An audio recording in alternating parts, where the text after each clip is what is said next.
Hey guys, welcome back to the channel.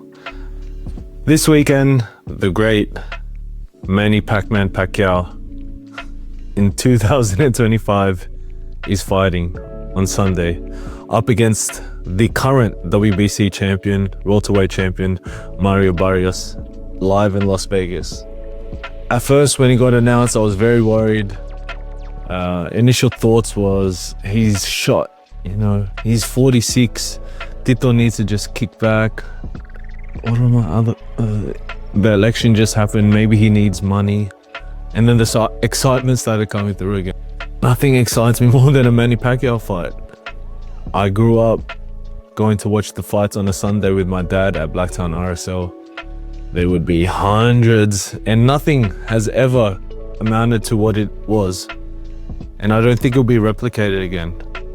Hundreds to thousands of people would fill up the Blacktown Workers Club, the whole auditorium, just to watch this fight. And I thought it was a normal thing growing up, that there'd be a fight, a Filipino champion, everyone knows it. But looking back now, it's not. Because nobody can do that at the Workers Club these days. In the UFC, in boxing, nobody can fill up that auditorium the way it was on a Sunday. Like, people can ask someone from Blacktown Workers. Maybe there has been. I don't think so. Even Floyd couldn't do that. Out here in Sydney, Australia, fill out a whole auditorium, and it wasn't just Blacktown Workers. It was Rudy Hill RSL, every other RSL around Western Sydney, I'm sure was packed. The Star Casino would be packed. Sports Bar would be packed for Manny. So the excitement started ringing back again. But my initial thoughts is worry, because he didn't look good in his last fight, exhibition fight. Even if it was an exhibition fight in Japan, he did not look good, even though the guy was younger, bigger. But that's the thing, Mario Barrios is younger and bigger, and it's a proper fight. And he's 46. He just got inducted into the Boxing Hall of Fame. You have to be out of retirement, 5 years out of retirement, for you to be inducted into the Hall of Fame. And he was been 5 years out of his fight with Dennis Ugas, and he's fighting again at 46. Manny is so old in the ring. 5 years ago when he fought Ugas, all the champions back then, because he was meant to fight Errol Spence, and then just before the fight it got canned, and then Ugas stepped in. Every fighter during that time wanted to retire Tito Manny. Now all those guys are retired, like Ugas is retired. Thurman had a fight here in Australia and he's trying to get back to where he was. And that was 6 years ago in 2019. So I'm excited. I want to see him fight. I hope he wins, because it really means something to a Filipino growing up in Australia. And I'm sure a lot of Filipinos relate. We didn't have somebody on the world stage to look up to. I've always looked up to my old man, but on the world stage, you're a kid growing up. Who do you look up to? Who's a Filipino that represents everyone? Who is a Filipino that represents someone like you around the world? Tito Manny. Yeah, you just have to be there. I was a teen during his prime years in the 2000s and then early 2010s. I went from watching it with my parents. I went from watching it with my dad to watching it with the boys all the time. Even the boys who aren't Filipino love Tito Manny, It's not just the boxing part that we love about Tito Manny Pacquiao. It's the man. He's bigger than boxing. There's only a few people that really transcend the sport of boxing. He's one of them. Another one is Muhammad Ali, the way Khabib's done in the UFC. I recently watched a podcast of him on George Janko. I've never seen who George Janko is, but then I follow him now because I love his work. He discusses Christian values on his podcast. I think it is a very Christian-centered, Christian-focused podcast. And I loved everything about the podcast with him and Tito Manny. They asked him questions of, when did you see God? And Tito Manny talks about things, about how he's using his platform There's so many things that I loved about that podcast. Hey, he's using his platform because it's his purpose to bring God and Jesus to other people's lives, or show the love of God to other people.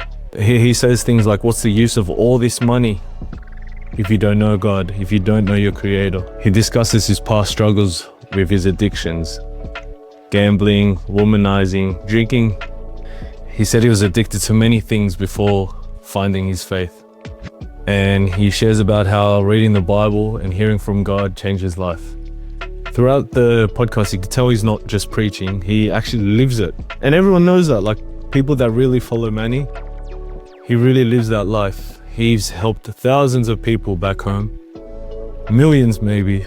He's built homes for them. And that's another reason why I don't mind that he's going to fight again. I hope he doesn't get hurt. I hope he wins. If he doesn't, he gets a lot of money and he's able to help people back home. He's able to serve his people. And that's why I've always looked up to Tito Manny. I've also looked up to him because despite everything he has everything in the world, he's still so humble. It's a different type of aura.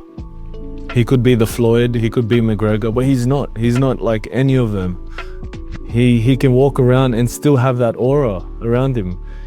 You saw that time when there was a Riyadh season and there was all these boxing greats all around, and Cristiano Ronaldo was there. And Cristiano is the biggest superstar in the world, one of them. And who does he call out to? Pacquiao! Hey, Pacquiao!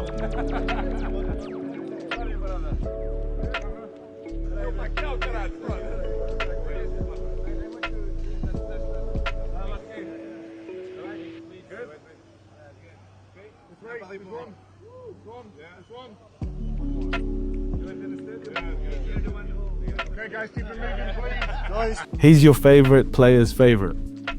People love Manny Pacquiao around the world. In America, it isn't shown the way it should be because, they love their American champions. But Manny is the only 8-time division world champion. He's fought the biggest and biggest stars. He never went away from it. And he never forgot God or thanked God or was grateful for the life he was given. That's what makes him different from all the other athletes.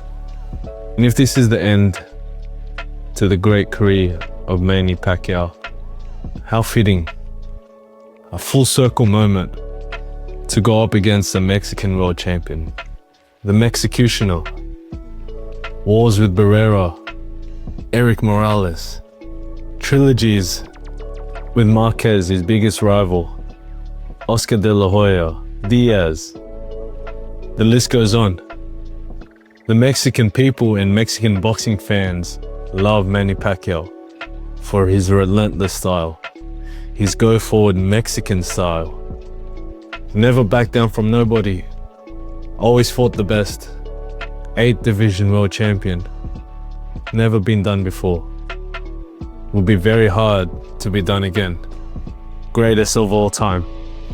If this is your last fight, Tito, thank you for all the memories, for all the childhood memories, adolescent years, and now in our adult years, you're still going. So congratulations. I hope you win. If you win, hopefully we get that interview soon. All right, guys, that's it from me. Hope you enjoyed that podcast. I'm gonna do more daily gems, weekly gems, as much as I can. Discuss things that has resonated or I have thoughts on. And I want to kind of show more of my character in front of camera because people that know me know the type of person I am. I want to show things that interest me or that I like to discuss behind the camera with my close people. Let me know in the comments what you thought of this podcast and if we should do more just like this. It's also a thing for me to get out of my comfort zone because talking in front of a camera with no one here in the house, no one here in the room, just talking in front of the camera, no one else. It is a very, very strange feeling, but I'm trying to get more used to it. I'm trying to get out of my comfort zone and trying to get used to speaking in front of a camera with no one else around. I've done it before, but I'm trying to, get the reps in and be consistent with it. If you liked any of these clips, make sure to like, subscribe, share them, anything like that. All right, guys, see you.